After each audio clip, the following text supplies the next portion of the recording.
All right, so the telltale heart, right? Yeah, It's seriously messed up, but people can't get enough of it, even after, like, what, 100 years? I know, right? It's crazy. And it's not just because it's like your typical scary story. There's something about it, the way Poe wrote it, that just stays with you. Today, we're going to really get into why that is, using this cool thing called annotation. Ah, and it's It's Tatum. like this secret weapon for understanding literature, helps you see all the hidden stuff, like X-ray vision for Oh, books. totally. You hit the nail on the head with the telltale heart. It's definitely one of those stories that gets under your skin. Part of what makes it so powerful is how Poe understands, like, the dark side of human nature. He puts you right there in the mind of someone who is seriously messed up, and you start to question everything about what's sane and what's not. Right. And that's where annotation comes in. We've got some cool stuff to work with today, like we've got excerpts about what inspired Poe to write the story in the first place. Plus, we've got this awesome guide to annotation that actually uses the telltale heart as an example. So get ready. We're going to break down not only why this story is so freaky, but also how you can use those same detective skills on anything you read. I love that detective skills, because that's what it is, right? It's like leveling up your reading game. 100%. With annotation, you're not just reading the words, you're having this conversation with the text, picking out the important parts, asking questions, making connections. So it's not about finding the right answer. Nope. It's more about figuring out why the author chose those words, what they were going for. It's like sometimes you underline something because it's super powerful, and other times you do it because you're just like, what is going on here? Yeah. Like, hold up, I need to think about this for a minute. Exactly. Okay, so you're reading and something jumps out at you, then what? Then you think about it. You write a little note in the margin, or if you're reading on your phone, you highlight it.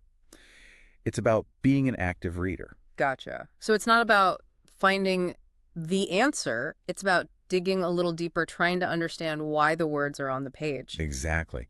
And when you do that, you uncover all these layers of meaning that you might have missed otherwise. It's like the text is hiding something from you. It's true. You have to really look for it. It's like the text is a puzzle box, and annotation is the key to unlocking all the secret compartments. I like that. All right, let's dive into a passage that our guide really breaks down. Okay, yeah. It's right at the beginning, where the narrator is like freaking out, trying to convince us he's not crazy. Yeah. He's all true, nervous, very, very dreadfully nervous. I had been and am. But why will you say that I am mad? It's like, dude, you're protesting a little too much here. Right. Like, that's totally suspicious. What do you think's going on there?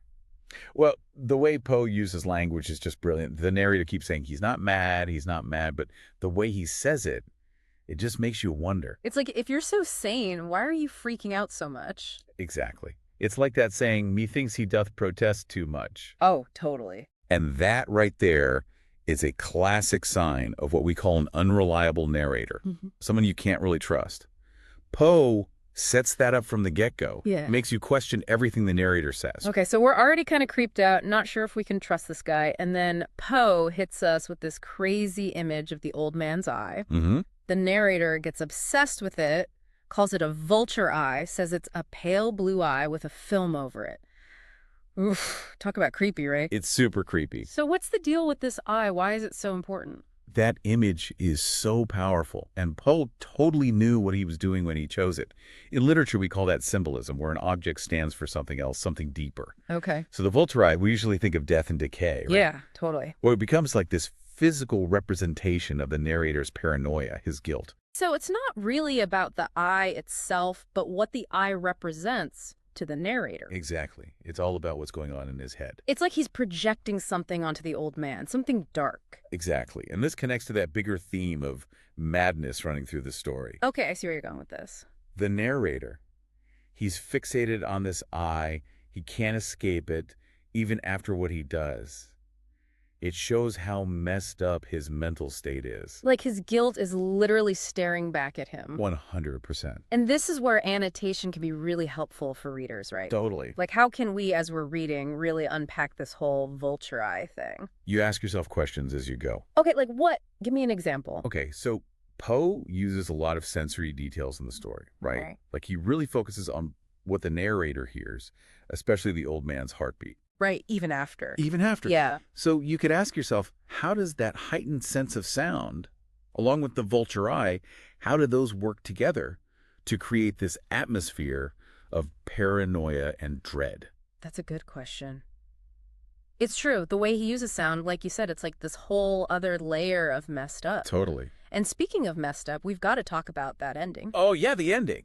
So the guide points out this thing called irony, right? Right. And how Poe uses it in that last scene where the narrator, he just loses it and confesses to the cops. He's like, I smiled, for what had I to fear? I bade the gentleman welcome. The shriek I said was my own in a dream. Classic unreliable narrator. Right. Like he's trying to convince himself as much as he's trying to convince them. But we know, the readers, we're in on it. He's totally screwed. Yeah, exactly. It's like the more he talks, the more obvious it is that he's completely falling apart. And that's the irony, right? He thinks he's got it all figured out, but his words, they betray him. They totally do. Poe is so good at building that tension, that feeling of like inevitable doom. Oh, yeah, he's a master of suspense. And it makes you think, what's going on in this guy's head? But that's the thing about annotation, right? When you pay attention to all these little details, the symbolism, the unreliable narration, the irony, you start to see what Poe's really trying to say about, about us. About the dark side of human nature. Yes. And the cool thing is, you can use these skills, these analytical tools, on anything you read. Really? Yeah. It's not just for, like, classic literature. Think about reading a news article and being able to spot the bias, the hidden agenda. Oh, wow, yeah. Or even like a really complicated research paper, you can use these skills to break it down, find the main points. So it's like leveling up your reading comprehension no matter what you're reading. Exactly. It all starts with asking questions, making connections, digging a little deeper. Instead of just like passively letting the words wash over you. Exactly. So next time you pick up a book or even just scrolling through an article on your phone, don't just read it. Grab a pen, a highlighter, or even use that little note app on your phone. Underline stuff, circle stuff, jot down your thoughts. Be a part of the conversation. Because that's what makes reading fun, right? Yes. It's not just about the words on the page. It's about what those words make you think about, the questions they raise. 100%. And who knows, you might even start to like those super complicated texts a little bit more. Right. Everyone loves a good mystery. That's true. That's true. So to wrap things up, if the Telltale Heart has you all creeped out and curious, let us know. What parts freaked you out the most? What other stories have given you those, like chills down your spine? Hit us up on social media and share your thoughts. And until next time, happy reading.